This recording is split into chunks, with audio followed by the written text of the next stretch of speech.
Edutrainment Workshops, the insurance industry's leading education and training platform, presents Life Insurance, the entry-level series, the products, the underwriting, and the planning applications to position your practice as the premier provider of insurance products in your community. Get on board, get on track, get to where you're going. And now, your Edutrainer, national insurance columnist, Steve Savant. Well, welcome everyone. I'm Steve Savant, your Edutrainer and coach for our Edutrainment workshops and our entry-level introduction into life insurance. And all this week, we're doing our introduction into Index Universal Life, and today we're going to focus a lot more on income using the software provided by Lincoln Benefit Life. And if you haven't downloaded it yet, you need to go out to their site, www.lblsales.com/ETW. When you come out to the site, you'll see Eclipse illustration software. Just go right to Run Installer, click on it, download the illustration so that you can go page by page with us. So you say, Steve, I haven't done that yet. Well, go ahead and stop the tape, or stop the video. How old am I? And go ahead and download this, and then you'll be able to go page by page with us. We think the learning experience will be huge. Now, also from Lincoln Benefit Life, a subsidiary of Allstate, they have put out an excellent piece, and the URL is at the bottom of the screen, or it's also attached to our search engine optimization description attached to the video. You can go ahead and copy and paste it and right into your browser, and it'll bring you right to this listing here. And at the top of the list, you'll see Facts of Your Life booklet. It's really great. It comes in booklet form, and it also comes in an attached email. I can send that to you. You say, Steve, I don't know how to get out here, whatever, just write me thebiz@brokersalliance.com, thebiz, THEBIZ. I'll send it to you, absolutely free. But if you can get out to this site, they have so many prospecting and postcard letters. It's really great to be able to look at this kind of information because it helps you policy review, it helps you get in front of clients. Maybe you say, I don't know how to do a marketing campaign. This is excellent material. You can go out to their site. It's absolutely free. Keep in mind, if you're with FINRA, you're a FINRA licensed with your broker-dealer, you're going to have them look at this and okay your use of any communications you use with a client, as well as if you're with an insurance agency that has the same communication compliance standards, you're going to have them okay this before you go further. And of course, our own site, I have many people say, Steve, I got behind on the class, or where can I see back workshops? You can just go to our site, www.brokersalliance.com, and as soon as you come out to our site, you'll see our red on-demand video section. Just click on it. It'll send you to not only all our Edutrainment workshops, and you can get caught up, but it also has my weekend show, Welcome to the Weekend with Steve Savant, as well as our daily internet talk show, The Business Insurance Zone. So those are all there for you, and it's really a good thing to think about. It's really excellent the place to go for all your information. Now I want to go to the whiteboard here for a second, and what I'm going to do is I'm going to draw out to you, I'm going to draw in pictorial format what we're going to look at on the illustration. And remember, anything I show you hard copy out here, you can go and say, boy, I'd like that. I saw that grid on the one show. I saw this other PDF you had, Steve. If you just tell me what you want, what you saw on the show and you want it, you can always write me at thebiz@brokersalliance.com and I'll send it to you. And not only that, but again, we've been using a lot of material from lifespecs.com, Cheryl Moore's excellent tutorial software. Again, if you're into indexing big time, you need to really get her software because it really will help you not only navigate the products you sell, but also understand what the competition's doing. So it's really important to stay abreast on that. And remember, we did a 5-show Business Insurance Zone with Cheryl on indexing on life and annuities, both. Actually, now that makes 10 episodes. If you haven't seen that, you can go out to our site at www.brokersalliance.com, hit that red button I told you about, and look at her Index Life and my interview with her with Index Annuity. They are great, really, really great material. Now, in my illustration that we used yesterday, I'm going to use the same one for today. I'm using a female, and my female, remember, is 45, and she's preferred elite. And what I've done is I've asked the computer to give me the absolute lowest non-MEC death benefit, and it's right around, and we'll see it on the illustration, about $297,000. $290,000 is the lowest death benefit. Remember, I was showing $1 million yesterday. That's the lowest death benefit. And if I was going to show what kind of income or contribution, the client has agreed to $10,000 per year for 20 years. So I'm looking at a preferred elite, female, 45, non-modified endowment contract. And again, you say, Steve, I don't know what that is. If you order our life manual, it also has not only issues on the MEC contract or non-MEC contracts, but it has a great vocabulary, a side vocabulary that will really help you get through the life manual. That's free. Just write me, thebiz@brokersalliance.com, and we'll send it to you absolutely free. So I'm using the lowest possible death benefit. Now, if I went below 290, I think it's 97 or whatever it is, we'll see it in a second. If I went below that non-MEC number, it would be a modified endowment contract, and it would be all gain would be taxable, and my basis couldn't come out till after the fact. I mean, there's just issues. I want to try to do a non-MEC contract, and that's the lowest number I can go, and that's where I want to stay.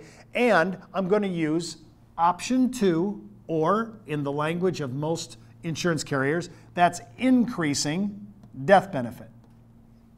Now, the reason I'm going to use increasing death benefit is when I'm suppressing the death benefit as far down to the MEC limits as I can, I want to be able to squeeze down whatever the cost of insurance is less. So on a 20-year platform, I'll look at option A, or option 1, which is level. I'll look at option 2, which is increasing.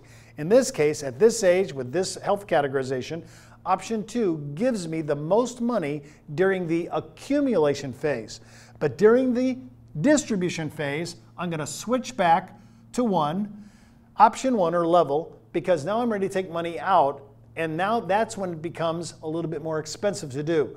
So some of the switching, and remember, most good IMOs like ourselves, we do this all for you. We can do all the calculations for you, and it's excellent. And of course, LBL does a great job with their home office servicing of agents, and they can do the same. Now, when I do that, then I'm going to ask for withdrawals to basis, and I'm going to take policy loans of gain. Oops. And I want to see what those numbers are going to look like. Now, I've just mapped out some basic understanding. What I want to do now is, what does this look like? Is this a good deal or a bad deal? Let's just go to the board. I'm going to clear it. And I'm going to go to the actual illustration now so that we can kind of see, how does this look? So I'm going to punch up their actual illustration, which we've already done. And you'll notice that I have my column here, $10,000 is my contribution during the accumulation period. And then I look across and I see what kind of numbers I have. I've accumulated. I've been putting in 10 grand.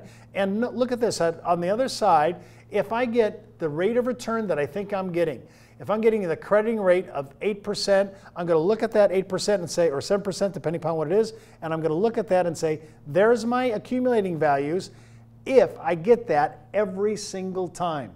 Now, some people like to use actual 20 or 30-year S&P numbers, including the negative years, to actually demonstrate whether this is going to be a good deal or not. Because we're starting out here at a female 45, and we're going to hold this for at least 55 years to her age 100. So it really matters to kind of look at this kind of idea. Then what I look at is, now I'm looking at distributions. Actually, we started down here. We're also looking at distributions of $33,292 coming out every month, and those distributions are a combination of withdrawals to basis and policy loans to gain. And you can see we're going out, in this case, to age 99, and I want to go to the actual spreadsheet here. Look at this. This is our payments, and when we get to age 65, we're taking withdrawals to basis, $33,292, and we're going to keep taking basis out absolutely free until we run out of basis, and then we switch over to loans. Now, interesting to note, Lincoln Benefit is one of the few carriers in all the carriers in the United States that really use zero net cost loans, the charging and crediting of the same rate in a very short period of time, and it's contractually written in the contract and it's accessible day one. So that's a real anomaly. And if you're saying, wow, why should I pay when they'll give it to me zero net cost loans? That is an excellent tool, and I use withdrawals to basis, and then I switch to zero net cost loans. So that's a really great thing to look at. Now, I'm showing us the withdrawal and the loan page. Now, let's look at the internal rate of return. In my 20th year, I'm at 678. So right now, it's cost me about, to accumulate, it's cost me about 122 basis points.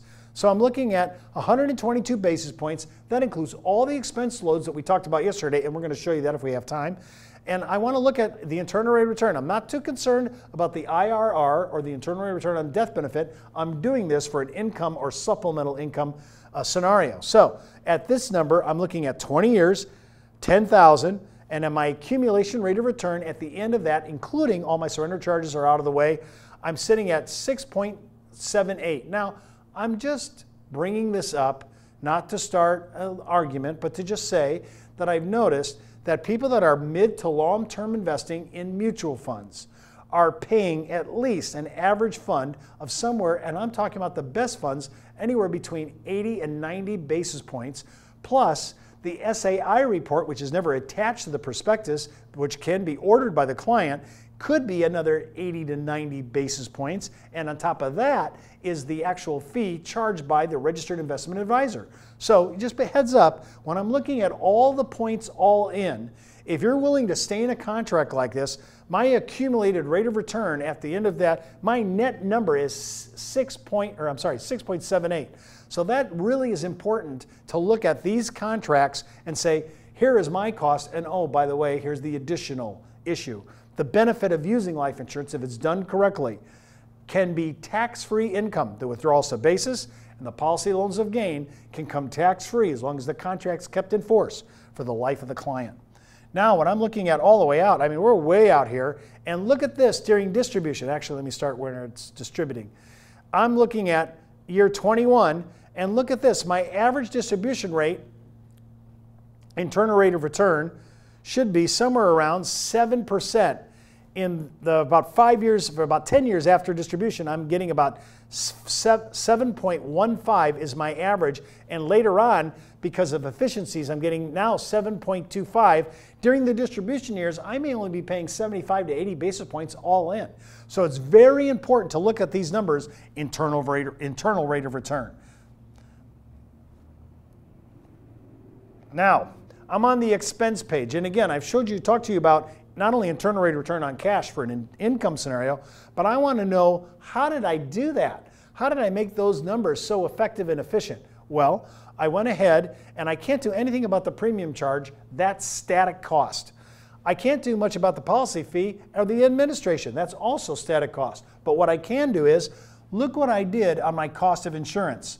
It's $118 for the first year. Now remember, we have a small coverage of about $297,708. It's not a lot, so that number should be low. But because we suppressed the death benefit at the beginning of the illustration, as low as we could make it, that cost of insurance is really being mitigated, and we're driving that cost down. I have no rider costs, so there's going to be zero. So I have to pay these costs out of my $10,000 contribution. Then after that, I get my interest credited back, and it shows my policy year value versus my surrender. Again, you should not be in this contract if you're just going to be 10 years and you're out. It's really critical to think of this as a mid to long-term investment or savings vehicle. I really wouldn't look at this anything under 10 years. Now, as you go out, you can see the next set, it's showing your premium outlay. Now I'm at the actual distribution rate. And look at, I have no more charges on premium because there's no premium being paid. My admin charges has dropped off. Several carriers do that. And I want to be able to look at my cost of insurance is still relatively low. It was climbing during the accumulation period. How did it go from $906 charge in the 20th year all the way down to $261 in the next year, or year 21? Well, that's because we went ahead and switched the option. Remember, we started with increasing death benefit, then we ended it switching to level, and look at how it keeps that cost down, and all of a sudden our internal rate of return, as I showed you before, starts to creep into the 715 to 720. That's a great net number. We're only spending 70 to 80 basis points on distribution costs. So what I like about this is to look at the actual expense sheet, figure out, is this a good deal? My IRR confirmed this is a great deal. I have great loan privileges, especially with Lincoln Benefit at zero net cost loans, and I'm looking at my expense charges. Every place I could, I mitigated the cost and suppressed the death benefit to give the best return for an IUL contract. This has been an Edutrainment Workshop, the educational division of the National Insurance Clearinghouse. the marketing arm of Brokers Alliance. And sponsored by Lincoln Benefit Life, an Allstate company.